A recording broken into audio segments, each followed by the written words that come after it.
A seguir, um momento de discussão e reflexão sobre a vida após a morte. Presença Espírita, aqui na TV que a nossa gente vê.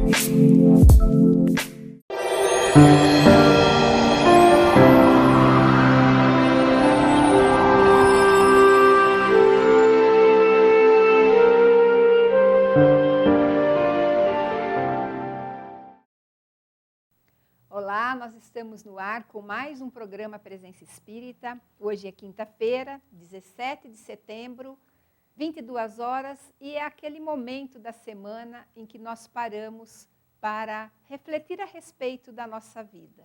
Hoje nós estamos aqui com o Edson Barros, que vai nos ajudar na apresentação desse programa e que também vai nos ajudar a refletir sobre a necessidade de pararmos a correria da nossa vida, a correria do nosso dia a dia, para pensarmos naqueles alimentos para a nossa alma. Porque a vida material, ela vai nos envolvendo, o trabalho do dia a dia vai nos envolvendo, a preocupação com a família, a preocupação com a sobrevivência, e muitas vezes nós esquecemos que somos espíritos imortais, que estamos aqui de passagem, que amanhã não estaremos mais aqui em corpo, em matéria, habitaremos novas esferas, e o que nós levaremos? O que nós levaremos, né, Edson, para a vida espiritual? A resposta, Silvia, vem exatamente no sentido daquilo que nós somos. Então, às vezes, esquecemos que somos espíritos imortais, e é preciso ter essa consciência em todos os momentos da nossa vida, né? Essa ligação conosco mesmo, através desse aprendizado, deste autoburilamento, para que alcancemos a felicidade. E é, Silvia, um desafio que todos nós temos que enfrentar, essa busca, esse autoconhecimento, se reconhecendo como espírito imortal. E, Edson, as pessoas falam que nós espíritas falamos muito de morte, da vida no mundo dos espíritos, que nós estamos aqui de passagem, mas, na verdade, essa é a realidade da vida.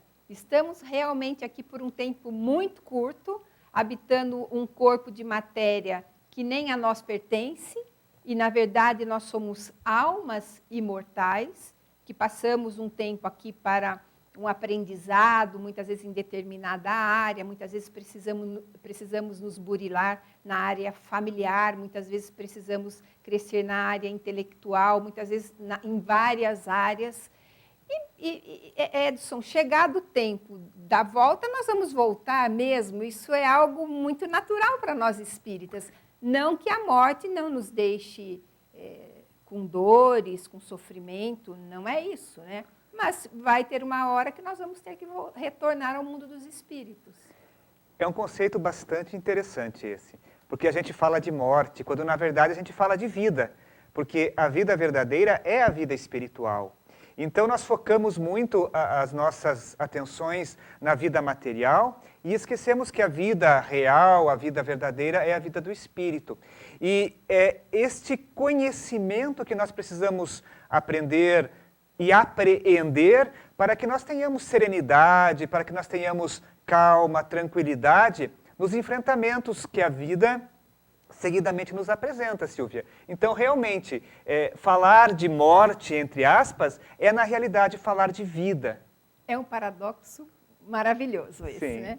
Bem, quem vai estar conosco hoje no programa Presença Espírita como convidado é o nosso amigo e apresentador do programa Presença Espírita também, o Luiz Maurício Rezende, que hoje está morando em Curitiba por questões de trabalho, mas sempre que pode colabora conosco aqui no programa. E eu vou fazer algumas perguntas aqui para o Maurício e vou perguntar para você se é fácil responder essas perguntas, Edson. As perguntas que eu faço para o Maurício é o seguinte: está na natureza humana, na nossa natureza da nossa alma, a crença em Deus? Como que era a crença em Deus lá no passado?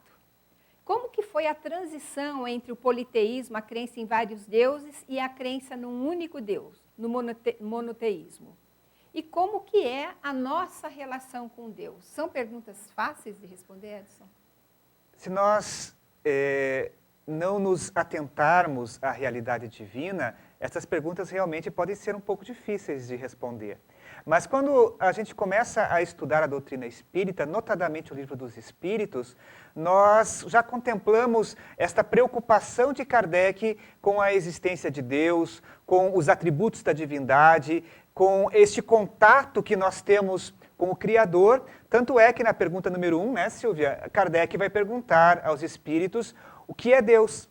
Então nós vamos ter ali a explicação de Kardec, que eu vou deixar para o Maurício fazer, e também nós podemos ampliar esses nossos conhecimentos respondendo às questões que você propôs ao Luiz Maurício, buscando em outras obras espíritas que nos trazem esta evolução da nossa concepção religiosa, da nossa concepção de Deus, nos aproximando cada vez mais do Pai e do Criador de todos nós, que é Deus. Bom, então nós vamos passar para o Maurício, antes mostrando para vocês o livro que nós vamos sortear, o livro de Divaldo Franco, Vivendo com Jesus. Nós sortearemos hoje, ao final do programa, aqui nos estúdios da TV Vila Velha, e apresentaremos para vocês aquele que ganhou o livro no dia amanhã, na sexta-feira, em torno do meio-dia, na nossa página no Facebook, o Presença Espírita Ponta Grossa. E agora vocês vão ficar com o Luiz Maurício Rezende. Um bom programa para todos nós.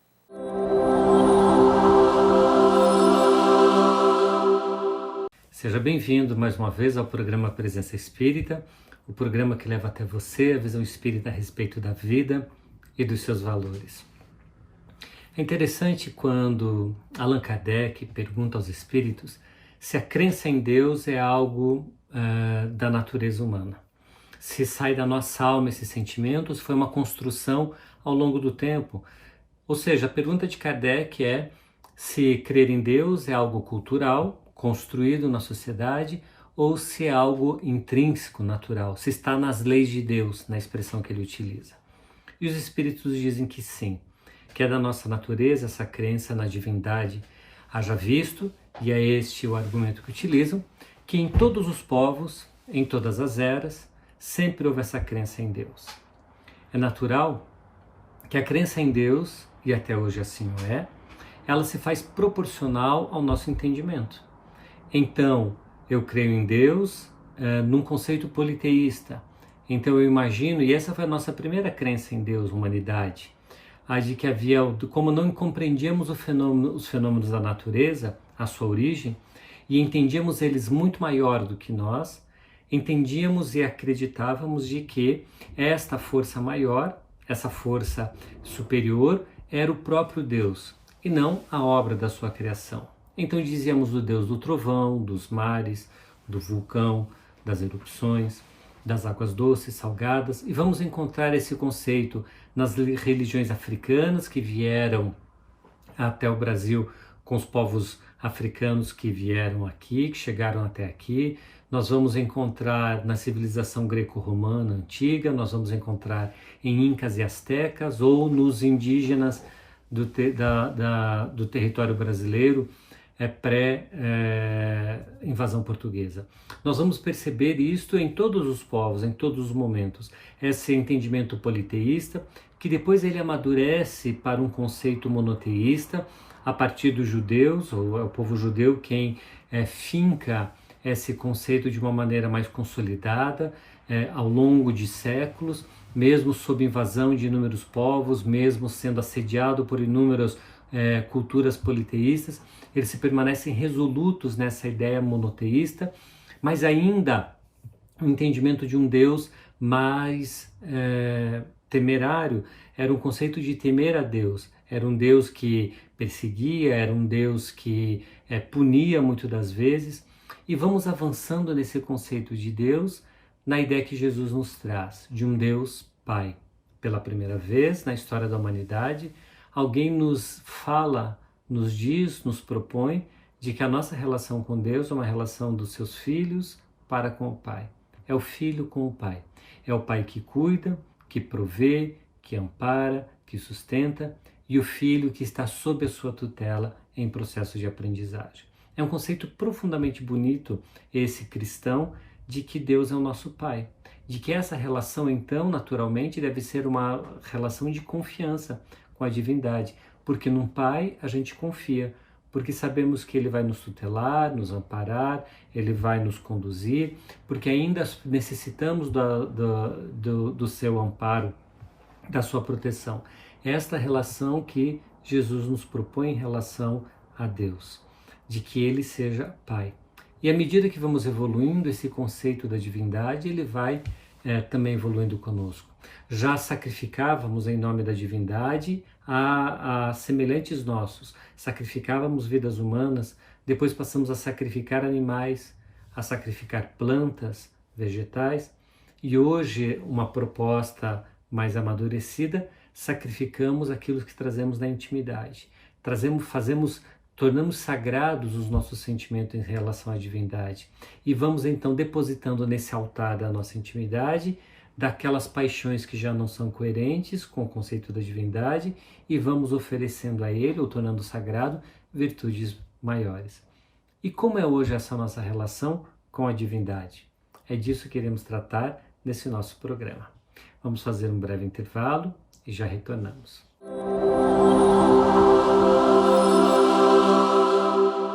Falávamos no nosso bloco anterior a respeito de como o nosso conceito de Deus e de divindade ele vem evoluindo ao longo do tempo, de como nós chegávamos a sacrificar pessoas e fomos mudando esse sacrifício, tornando menos material, menos intenso, e fomos transcendendo essa nossa relação com a divindade. Mas sempre existiu algo a se pensar nesta relação, que é qual é a crença, o entendimento, a confiança que temos em relação a Deus. Ou poderíamos dizer de uma maneira mais sintética, como é a nossa fé em relação a Deus.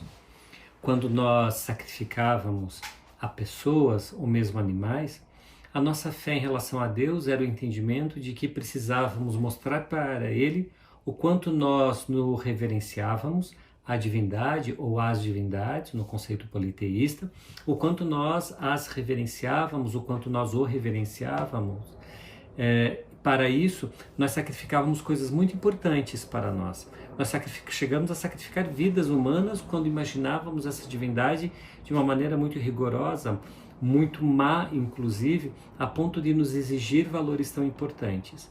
Depois, passamos nesse entendimento um pouco mais amadurecido a sacrificar animais, mas ainda a nossa relação de confiança, de entendimento, de fé com a divindade era uma relação de medo, em que se algo de errado acontecia conosco, é porque essa divindade estava braba conosco, ou porque não havíamos feito de maneira adequada, e para apaziguar essa relação eram necessários os sacrifícios. E era uma relação sempre, a todo tempo, essa relação de fé, ela sempre comercializava de certa maneira.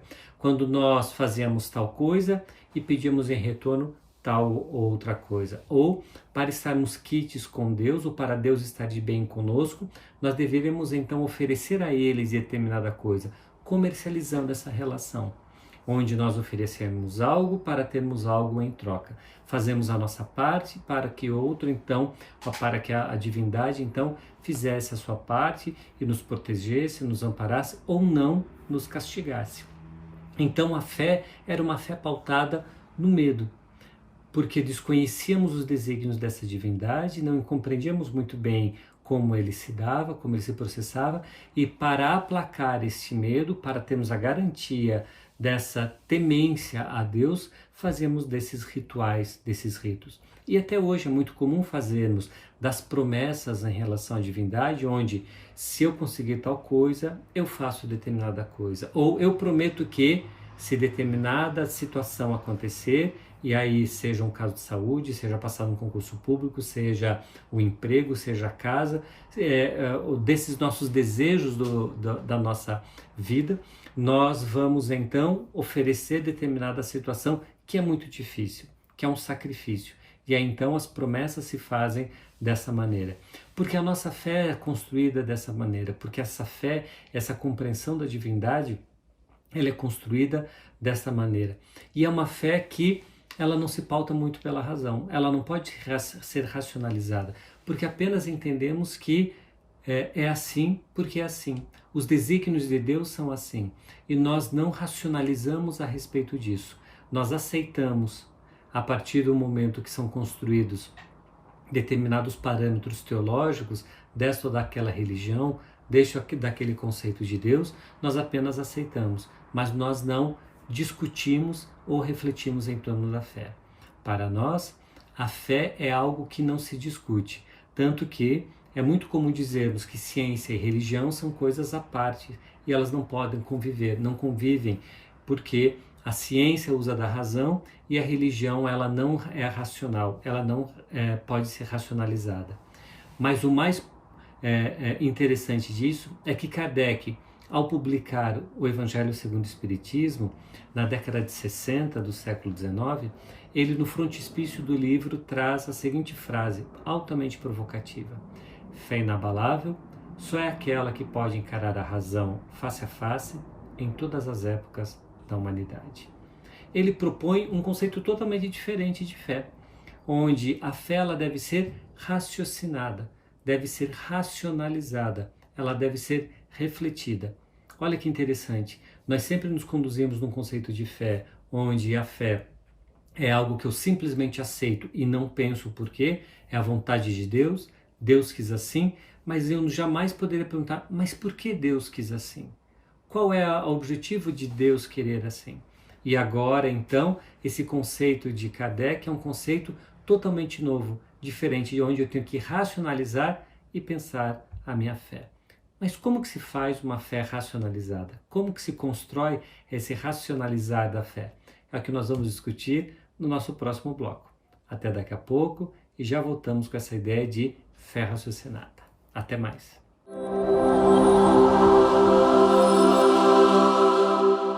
Olá, estamos de volta com o programa Presença Espírita, o programa que leva até você a visão a respeito da vida e dos seus valores.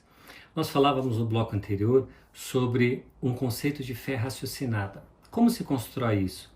Kardec nos oferece a oportunidade de entender que nós podemos ter uma fé raciocinada ou uma fé cega. A fé cega será sempre aquela onde nos dizem coisas, conceitos, dogmas e nós vamos aceitando sem refletir. E muitas das vezes fazendo coisas incoerentes até. A fé raciocinada é aquela em que eu vou construindo o meu entendimento a respeito de Deus, da divindade, a partir de reflexões que fazem sentido e são coerentes. Por exemplo, eu imagino que o Deus deve ser um Deus bom, porque utilizando do conceito que João define Deus como amor, se esse Deus é amor, é um Deus de bondade, porque a bondade é fruto do amor. Então eu vou entendendo esse Deus como bom, como justo, como infinitamente sábio, como perfeito. Então todas as coisas que originam dele devem ser da mesma forma. Então as coisas que vão me atingir, elas são sempre frutos da bondade e do amor de Deus. E aí eu me deparo com reveses na minha vida, com dores, com pessoas que desencarnam e são meus amores e me fazem muita falta. Perdemos pessoas amadas nessa expressão que dizemos. Ou, muitas das vezes, reveses financeiros, dificuldades de saúde. E aonde a bondade de Deus? E aí vamos aprofundando o raciocínio. Afinal, qual é a finalidade da vida? Por que nós nascemos? Vamos entendendo de que Deus só será bom e justo se tivermos mais de uma existência, porque uma única existência é possível entender e compreender a bondade de Deus. Nascemos de maneiras tão díspares, com corpos defeituosos e perfeitos, com saúdes plenas ou recalcitrante, com condições econômicas e financeiras baldas, faustas e outras com plena carência. Aonde essa bondade de Deus? Então vamos entendendo que essas vidas se entrelaçam e que a cada existência é uma experiência reencarnatória a mais adequada para a vivência que eu estou naquele momento. Então, vamos compreendendo que mesmo os reveses, as dificuldades, elas são desafios que a vida me propõe para eu adquirir valores mais nobres. Porque esse conceito de que a bondade e o amor de Deus, eles não são para as coisas desse mundo. É o que Jesus falava, meu reino não é deste mundo. Então os melhores e maiores aprendizados que a vida nos oferece, eles não são aplicados aqui nessa existência. Eles são aplicados para nós espíritos imortais que somos, para o espírito imortal e para valores imortais, e não para ser famoso, para ser rico, para ter conforto. Não que dessas coisas sejam erradas quando as temos, mas que esse não é o objetivo maior da vida. Se a riqueza, a fama, o conforto, a possibilidade de comprar coisas me vêm ou me são possíveis, que eu as utilize da melhor forma possível, da melhor maneira possível. E vamos entender então que a fé ela vai se construindo no entendimento que todas as coisas que me sucedem, elas têm uma finalidade útil e boa para mim. E que muitas das vezes eu não entendo, ou de que a vida me oferece dessas situações para que eu desenvolva meu raciocínio, para que eu desenvolva a minha capacidade, a minha dinâmica, a minha ação, porque ao mesmo tempo que Jesus nos diz que Deus nos provê tudo, olhai os pássaros do céu que não semeiam nem colhem e nada lhes falta, na mesma sequência Jesus nos provoca a fazer a nossa parte, buscai e achareis, batei e abrir-se-vos-á. No entendimento que esta fé é uma fé dinâmica, é uma fé onde nós fazemos a nossa parte. Então, se a doença me chega, eu vou buscar o médico, eu vou buscar as ciências médicas, eu vou buscar o medicamento, porque ali está a mão de Deus, que manda daqueles cientistas, que reencarnam aqueles outros para serem médicos, a fim de suprir, minimizar as dificuldades. Então, eu busco, eu acho. Mas a partir do momento onde tudo eu fiz, aquilo que estava ao meu alcance e nada mais me resta, onde a razão já atuou em tudo que podia, ali nesse ponto efetivamente começa a nossa fé. A fé de que eu não entendo por que isso está acontecendo comigo.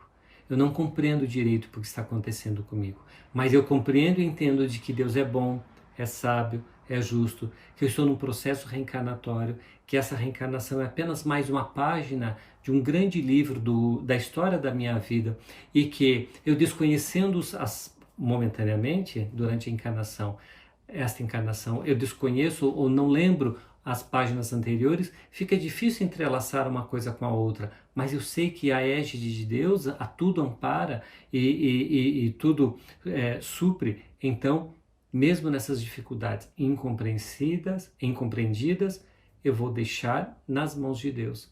E isso então é fé. Esta fé que não é uma fé que simplesmente aceita, mas é uma fé que foi construída nesse raciocínio, na compreensão da bondade e de justiça divina.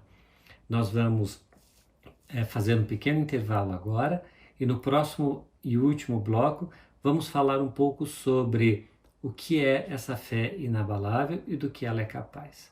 Fazemos um intervalo agora e já retornamos. Até mais.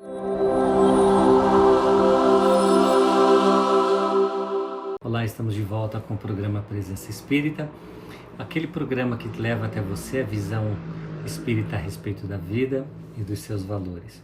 Falávamos no bloco anterior sobre a fé raciocinada. E como nós vivenciamos ou como nós tratamos essa fé, ou qual é a diferença de termos fé no nosso dia a dia. A fé, escreve Allan Kardec no Evangelho segundo o Espiritismo, quando efetivamente temos fé, nós impregnamos o fluido, o ambiente, o psiquismo ao nosso redor com tal força, com tal poder, que somos capazes de transformar coisas. É nesse conceito que Jesus diz que a fé transporta montanhas. Esse sentido figurado nos fala que a fé ela movimenta coisas, ela altera coisas, de tal maneira que nós nem imaginamos. É aquela fé de que nós acreditamos que tal coisa vai acontecer, que tal situação é capaz, e de que nós entendemos que se não acontecer da maneira como desejávamos, irá acontecer da melhor forma. Porque, como nós vamos encontrar também no Evangelho segundo o Espiritismo, a fé ela é a mãe da esperança. A esperança nasce da fé. Como ter esperança se não ter fé? A esperança ela é fruto dileto desta fé, porque quando nós construímos essa fé, quando nós entendemos das possibilidades, dos desígnios de Deus em determinado aspecto, ela constrói então, ela solidifica, ela inspira, insufla dentro de nós a esperança de que aquilo vai modificar, a esperança de que nós vamos dar conta de determinada situação, a esperança que vai ser possível esta ou aquela situação. de que nós vamos superar a situação difícil, porque a fé não é aquela que pede para eliminar os obstáculos, a fé não é aquela que pede para nós ausentarmos de tal ou qual situação, mas é aquela que que solicita a divindade para que nós tenhamos condição, força, coragem para enfrentar determinada situação, porque uma fé raciocinada faz-nos o entendimento e dá-nos o entendimento de que toda situação ela é proveitosa para nós. Nenhuma situação ela é inadequada ou acontece-nos por acaso, a não ser que nós, de maneira arbitrária ou desavisada ou inconsequente, armamos tal situação. Mas se não, tudo aquilo que nos ocorre, ele sempre vai ser um motivo de aprendizado, sempre vai ser um motivo de construção de valores melhores. E a fé, ela se constrói exatamente nisso, no entendimento de que eu não compreendo e não entendo os próximos passos, mas eu sei que esses passos são os mais adequados, porque a vida me conduziu a tal. Então, e a vida, ela tem essa capacidade de nos oferecer aquilo que nos é melhor. O entendimento desse conceito é a partir da fé, que nos incendeia a alma de esperança e faz-nos movimentar em situações, acontecendo coisas ou gerando situações que nós nem imaginávamos serem possíveis. Quantas vezes em nossa vida parece que estamos à beira do precipício e nada mais tem solução e de repente os caminhos se alteram. É exatamente a partir disso, desse entendimento que todas essas situações acontecem da melhor forma, é que se constrói a fé. De uma fé lúcida, de uma fé que não aceita extravagâncias ou situações esdrúxulas, mas sim compreende essa construção da bondade, do amor de Deus e de que esse Deus, ele jamais é um Deus que castiga e que nos pune, é um Deus que nos oferece oportunidades de crescimento, de aprendizagem e de ressarcimento dos erros anteriores. E se a dor, as dificuldades, as carências nos chegam hoje, é a fé raciocinada que nos explica, é que apenas foi aquilo que nós usurpamos da vida, que nós mal utilizamos, que mal baratamos e que agora somos convidados a ressarcir as economias das leis divinas com aquilo que nós deliberadamente e erroneamente retiramos, usurpamos e agora devolvemos e oferecemos, num conceito de justiça divina. Construamos essa fé, inflando-a, insuflando-a através da oração, que é o momento onde nós nos conectamos com a divindade, onde conversamos com Deus, onde Ele nos inspira melhor a fé, onde sopra em nossos ouvidos e acalenta em nosso coração para melhor nos conduzirmos. A oração sempre será o conduto maior para a consolidação da fé. E a partir disso, então, caminhemos com essa fé raciocinada, com esse entendimento de que Deus é o Pai bondoso, amoroso e que jamais nos desampara e nos dá aflições daquelas onde nós não tiraremos melhores proveitos. Caminhemos assim, nesse conceito maior a respeito de Deus e construamos a nossa fé de uma maneira raciocinada, a fim de que ela permaneça firme, consolidada, sólida, mesmo nos maiores vendavais e dificuldades que a vida nos oferecer. Concluímos aqui então mais um programa Presença Espírita, desejando a todos vocês muita paz, tranquilidade e até o nosso próximo programa. Até lá, muita paz a todos.